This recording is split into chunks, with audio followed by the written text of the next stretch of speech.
Here's a look at the restart.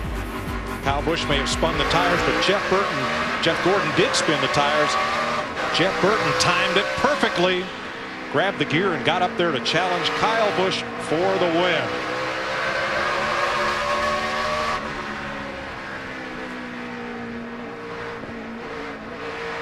Boy, he's being nice to him. Oh, golly. White flag, buddy, white flag.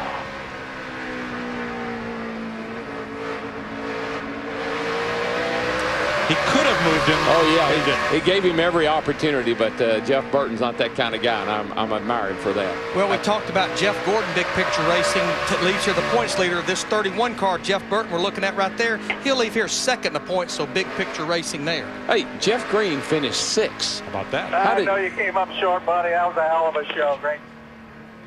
Down to victory lane and Matt Yoakum.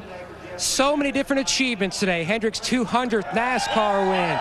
The first Car Tomorrow race, and Kyle Busch ushers in this era with his first career short track win in NASCAR Nextel Cup competition.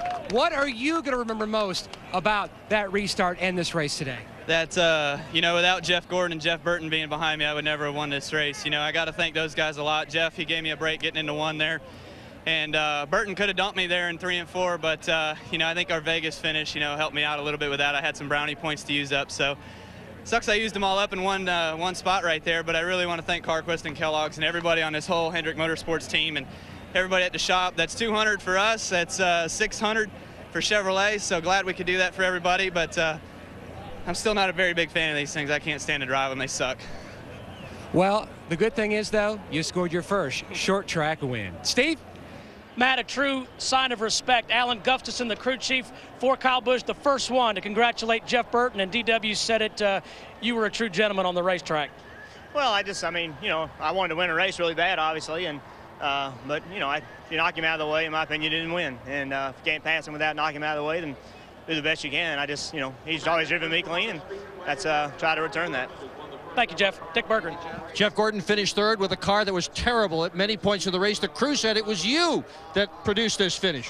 Well, no, it's always a team effort, you know, and I mean, if those guys didn't listen to me and you know, make the right adjustments, then it doesn't matter, you know, what I do out there. And I showed them what I could do with that car at the beginning, so it obviously wasn't me. You know, it's unfortunate we got that far behind. We really struggled yesterday in practice, and we fought really hard today. And we were fortunate. We stayed on the lead lap, you know, but I'm really happy for Kyle Busch. That's a great win. I'm glad he got it for Hendrick Motorsports and for Chevrolet. Great day for the DuPont Impala. Congratulations. Mike? A big day for Rick Hendrick's teams. I can't wait for Martinsville next week. I think got a little work to do on this car, though. It's not bad, but there's some improvements that can be made. Yeah, great day for Hendrick Motorsports as well as Richard Childers Racing. But how about Joe Gibbs Racing in Evernham? Looked like they may have had 5 of the best cars here, but you know what? You got to be here at the end. Great day in Thunder Valley. Down to Chris and Jeff to close us out.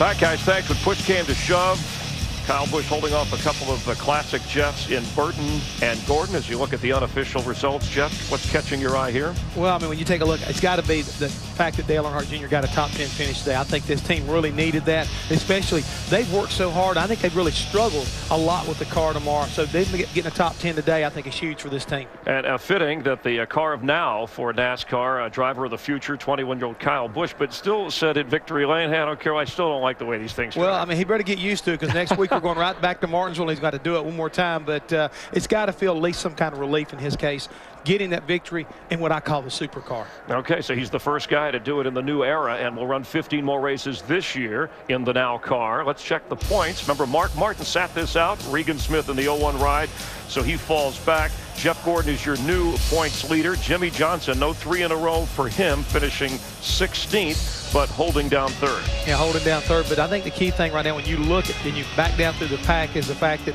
even like the number 9 car, Casey Kane, got a top 20 finish here today, should move him up, I think, inside of the top 35 in the owner points, which is huge going into Martinsville next week. Sports television losing one of its own this weekend. Fox and CBS longtime director Andy Kendall passing away after suffering a heart attack. He was a mentor to many and a contributor to his craft. His spirit will always remain. Also, our thoughts and prayers with the family of Lynn Jeffers, so Lynn passing away.